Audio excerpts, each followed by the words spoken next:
ನಮಸ್ಕಾರ ಸ್ನೇಹಿತರೆ. ಈ ಜಗತ್ತಿನಲ್ಲಿ ಶಕ್ತಿ ಎಂದರೆ ಕೇವಲ ಬಲವಲ್ಲ, ಸತ್ಯವನ್ನು ಹಿಡಿದುಕೊಂಡು ಬದುಕುವ ಧೈರ್ಯವೇ ನಿಜವಾದ ಶಕ್ತಿ. ಅಂತಹ ಶಕ್ತಿಯ ಪ್ರತಿರೂಪ, ಅಹಿಂಸೆಯ ರೂಪಕ, ಮಾನವೀಯತೆಯ ಬೆಳಕು, ಅವರೇ ವರ್ಧಮಾನ್ ಮಹಾವೀರ್. ಇಂದು ನಾವು ಅವರ ಜೀವನ ಚರಿತ್ರೆಯನ್ನು ಈ ವಿಡಿಯೋದಲ್ಲಿ ತಿಳಿದುಕೊಳ್ಳಲಿದ್ದೇವೆ. ವರ್ಧಮಾನ್ ಮಹಾವೀರ್ ಸಾಮಾನ್ಯ ಶಕಪೂರ್ವ 599ರಲ್ಲಿ ಬಿಹಾರ್ ರಾಜ್ಯದ ಕುಂಡಲ ಗ್ರಾಮದಲ್ಲಿ ಜನಿಸಿದರು. ಅವರ ತಂದೆ ಸಿದ್ಧಾರ್ಥ್ ಜ್ಞಾತ್ರಿಕ ಎಂಬ ಬುಡಕಟ್ಟಿನ ರಾಜರಾಗಿದ್ದರು. ಅವರ ತಾಯಿ ತ್ರಿಶೂಲಾದೇವಿ ಪ್ರಬಲ ಗಣರಾಜ್ಯವಾಗಿದ್ದ ಲಿಚ್ಛವಿಗಳ ಯುವರಾಣಿ ಅವರ ತಾಯಿಯಾಗಿದ್ದರು. ಮಕ್ಕಳ ಆಟಗಳಲ್ಲಿ ಅವರು ವಿಭಿನ್ನ. ಅವರಲ್ಲಿ ಭಯವೇ ಇರಲಿಲ್ಲ. ಒಮ್ಮೆ ಹಾವು ಎದುರಾದರೂ ಅವರು ಓಡಲಿಲ್ಲ. ಅವರು ಶಾಂತವಾಗಿಯೇ ನಿಂತರು. ಅಲ್ಲಿಂದಲೇ ಜನರು ಅವರಿಗೆ ಒಂದು ಹೆಸರಿಟ್ಟರು, ಮಹಾವೀರ, ಮಹಾಧೈರ್ಯದ ಯೋಧ.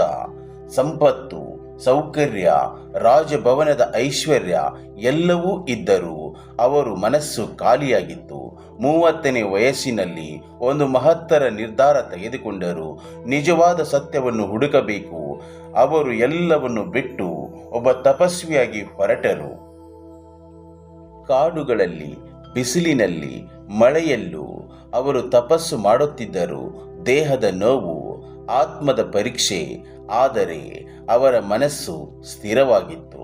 12 ವರ್ಷಗಳ ಕಠಿಣ ತಪಸ್ಸಿನ ನಂತರ ಅವರು ಪಡೆದದ್ದು ಕೈವಲ್ಯ ಜ್ಞಾನ, ಅಂದರೆ ಸಂಪೂರ್ಣ ಸತ್ಯದ ಅರಿವು. ಜೀನನಾದರು. ಜೀನನೆಂದರೆ ಎಲ್ಲವನ್ನು ನಿಗ್ರಹಿಸಿದವನು, ಜಯಿಸಿದವನು ಎಂದರ್ಥವಾಗಿದೆ.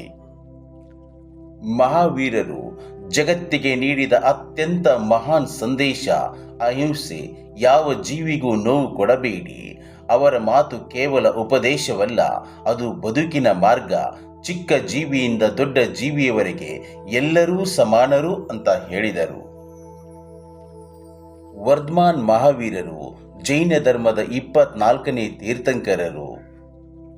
ಜೈನ ಧರ್ಮದ ಮೊದಲ ತೀರ್ಥಂಕರ ಋಷಭನಾಥ, 23ನೆಯ ತೀರ್ಥಂಕರ ಪಾರ್ಶ್ವನಾಥ, 24ನೆಯ ತೀರ್ಥಂಕರ ವರ್ಧಮಾನ್ ಮಹಾವೀರ. ಜೈನ ಧರ್ಮದ ಪಂಚ ಪ್ರತಿಜ್ಞೆಗಳು: ಅಹಿಂಸೆ, ಸತ್ಯ, ಆಸ್ತೆಯ, ಅಪರಿಗ್ರಹ, ಬ್ರಹ್ಮಚರ್ಯ. ಅಹಿಂಸೆ ಎಂದರೆ ಹಿಂಸೆ ಮಾಡಬೇಡಿ. ಸತ್ಯ ಅಂದರೆ ಸತ್ಯವನ್ನು ಮಾತ್ರ ಹೇಳಿ. ಆಸ್ತೆಯ ಅಂದರೆ ಕಳ್ಳತನ ಮಾಡಬೇಡಿ. ಅಪರಿಗ್ರಹ, ಅತಿಯಾದ ಆಸೆ ಬೇಡ. ಬ್ರಹ್ಮಚರ್ಯ, ಮನಸ್ಸಿನ ನಿಯಂತ್ರಣ. ಈ 5 ನಿಯಮಗಳು ಜೀವನವನ್ನು ಶುದ್ಧಗೊಳಿಸುವ ಮಾರ್ಗಗಳಾಗಿವೆ. ಅವರು ರಾಜರು ಮಾತ್ರವಲ್ಲ, ಸಾಮಾನ್ಯ ಜನರ ಹೃದಯಗಳನ್ನು ಗೆದ್ದರು.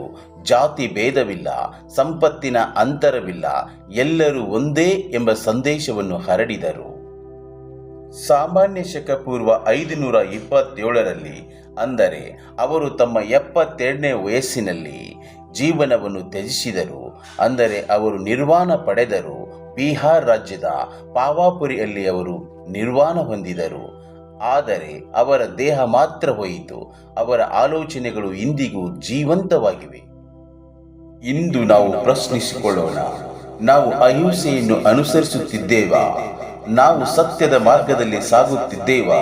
ಮಹಾವೀರರು ತೋರಿಸಿದ ದಾರಿ ಇಂದಿಗೂ ನಮ್ಮ ಜೀವನಕ್ಕೆ ಬೆಳಕು ಕೊಡುತ್ತದೆ. ಅವರ ಜೀವನ ಕೇವಲ ಕಥೆಯಲ್ಲ, ಅದು ಒಂದು ಪ್ರೇರಣೆ ಅಂತ ಹೇಳ್ತಾ ಈ ವಿಡಿಯೋನ ಇಲ್ಲಿಗೆ ಮುಗಿಸ್ತಾ ಇದ್ದೇನೆ. ಮತ್ತೊಂದು ವಿಡಿಯೋದೊಂದಿಗೆ ಸಿಗೋಣ. ಅಲ್ಲಿವರೆಗೂ ಎಲ್ಲರಿಗೂ ನಮಸ್ಕಾರ.